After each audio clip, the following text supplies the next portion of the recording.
Hello,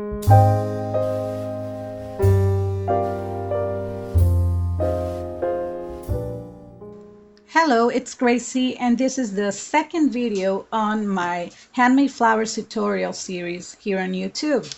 Today I'm sharing a very nice, easy to make flower, and I love the result, and I call it the twisted flower. As always, first thing to do is moisten that cardstock with water, and then I scrunch it roughly.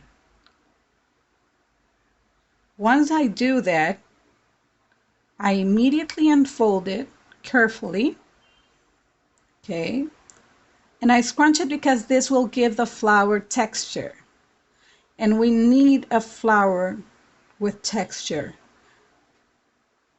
for that natural, real life looking flower. And what I'll do is I'll fold it in half, and then I'll fold it again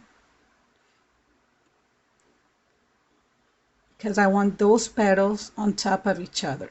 Okay, once I do that, I go ahead and color the flower. I'm using a mix of ink inker from Ranger Distress Ink and water, and I spray it only on the very ends of those petals. Okay, just like that.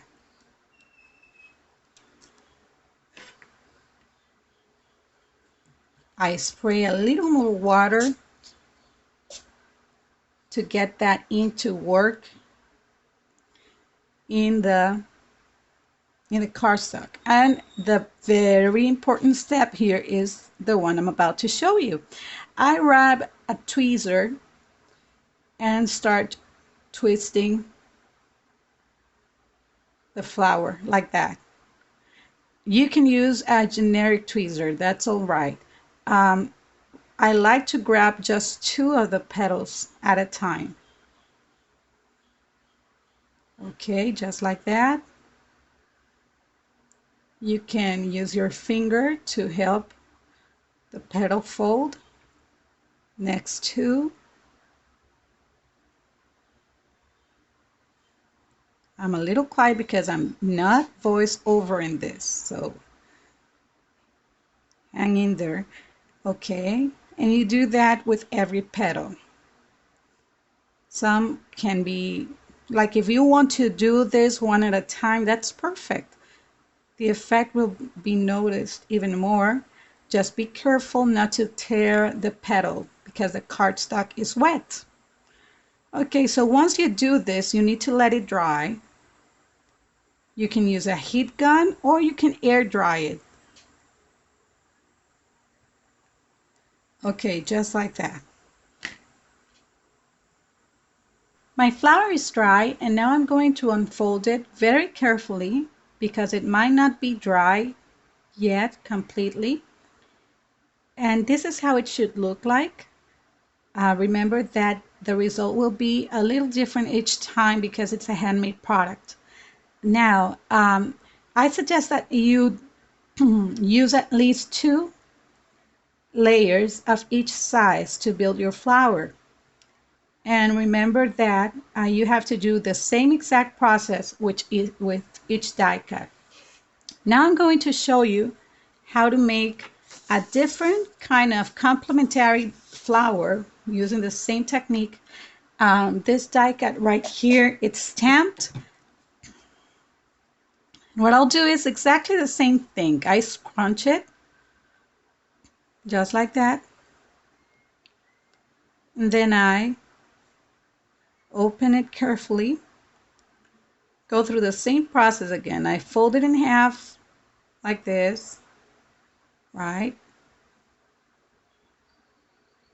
And then I fold it on top of each other so that the petals are all on top of each other.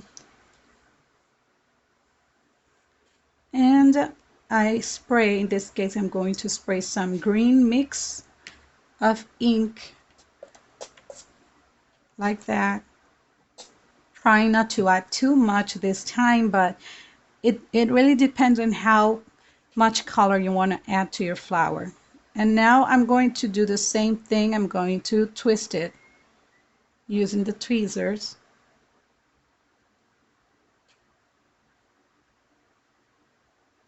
Like this.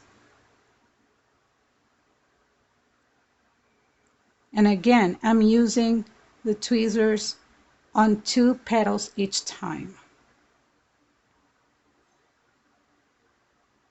You can do this 1 by 1 or 2 by 2 as you wish.